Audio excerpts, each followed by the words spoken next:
What's good mga brodies? Today we are back with another episode. So this is our first ride back from our Japan trip, and we are rocking our new helmet, the Arai Astro GX with the photochromic lens. So we are on our way now to Shell EV or Marcos Highway na Shell, and we're going to meet up with our friends and akit ulit tayo ng Marilaki. Tara, samahan niyo ako. And just like that, with the magical powers of video editing, nandito na tayo sa Shell Marcos Highway. Ngayon, tingnan natin kung nandiyan na yung mga kasama natin. And as usual, feeling ko ako yung pinakauna.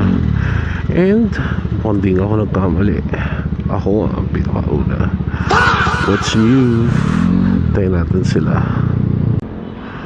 Okay, so Para tayo Shell busa-busa.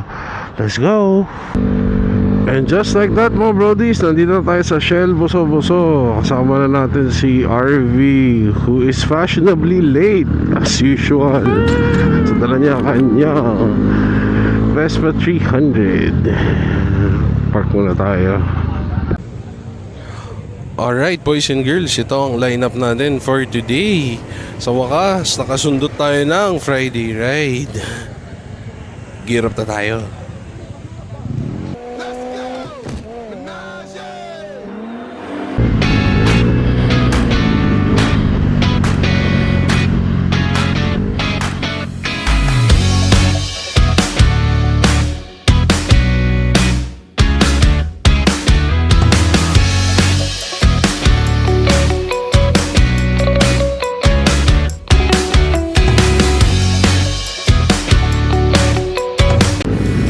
Alright mga brodies, paano na tayo?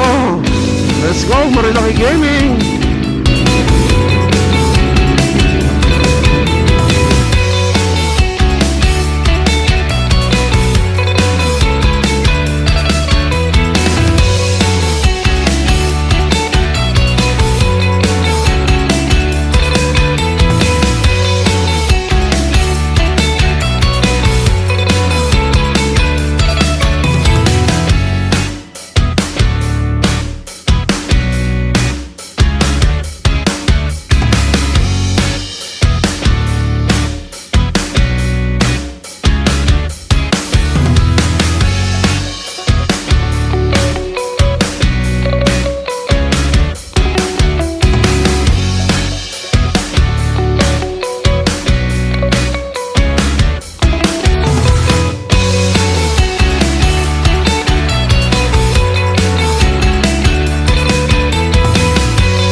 Si Dave.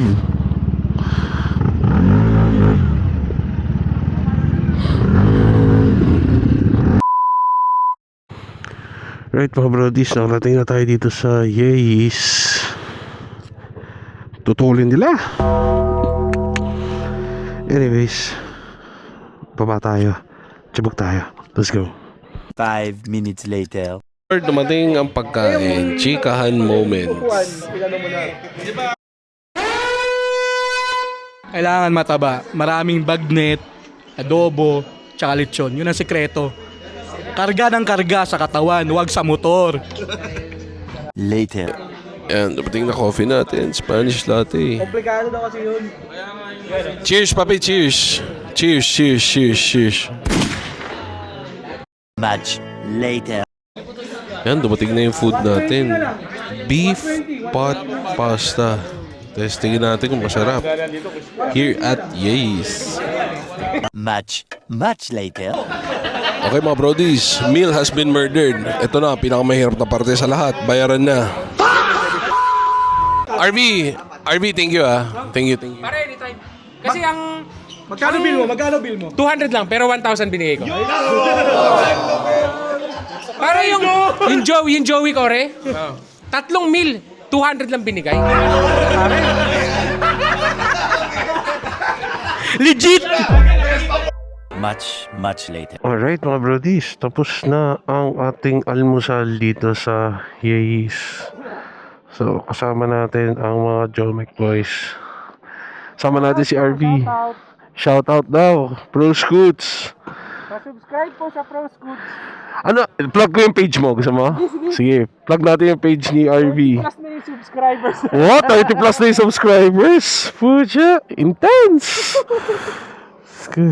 So mga brodies, pababa na tayo. So, dadaan tayo ng office. Trabaho tayo ng konti kasi tumakas tayo sa trabaho eh. Nakalib naman ako pero wala eh. Work is life. Workaholic tayo. Siyempre makalipin ang salapi. Let's go! Wow, grabe. Sarap mag-ride on a Friday. Wala kasi masyadong tao eh. Availability ko kasi palagi are Saturday, Sundays eh. Kasi syempre, salaryman eh. So, it's a luxury for me to be able to ride on a weekday. Kaya mga brodies, ano mga preferred yung days to ride? Do you guys ride on a weekday? Do you guys ride on weekends? And if so, do you go with friends? Solo rider ka ba? Kasi ako, if I go up to Marilake, kabiling-bilin lang ng wife ko. Okay lang naman sa kanya na umakyat ako dito. Pero always to have a companion na kumbaga may kasama umakyat na tropa. Para syempre, di mo masabi. Baka may mangyari, masiraan ng motor, or even worse,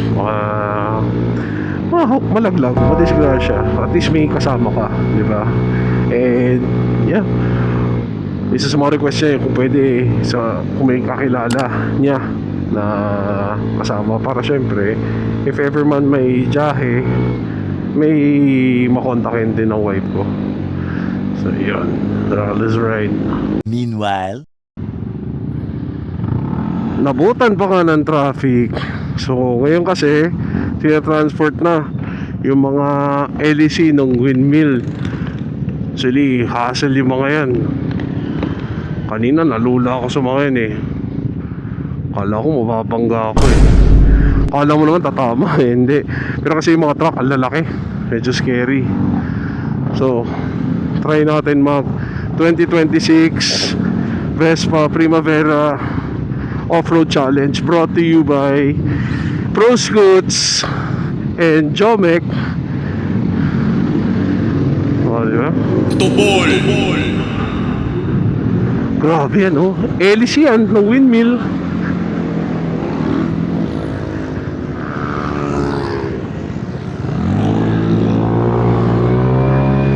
Grabe no. Tara, banat na ulit. Ayan na. Sana naman pang hélice. Off-road challenge na ulit. Laki niyan. Dahil nagraba tayo. Scrub. I think that's the last of them. Hi, Hassel. Yun. Stock is good. Said no one. Boss, mabilis ba to? Mabilis ba to, boss? Bago lang? Slow lang? Pinauna mo na to? Ah, nakahabol ka naman.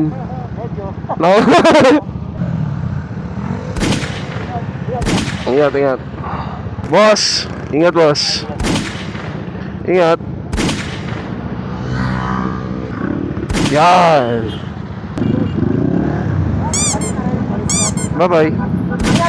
Ingat. Tara. 1 hour later. Mga brodies, nakarating na tayo sa Starbucks. Sumundot lang ako ng isang kape, sundot ng konting trabaho, tapos punta na tayo opisina. Panat! Okay, so nakapag semi-gear up na tayo. Di na ako magja-jacket kasi ang lapit na ng office ko dito. Motorin na natin papunta doon. Tapos bigyan ko kayo ng glimpse ng office ko. And then trabaho tayo ng konti. Meron akong Zoom meeting in the afternoon. Sagot-sagot tayo ng emails. And yeah, that'll be my day. Tapos since it's a Friday night, labas ko si Mrs. Date kami.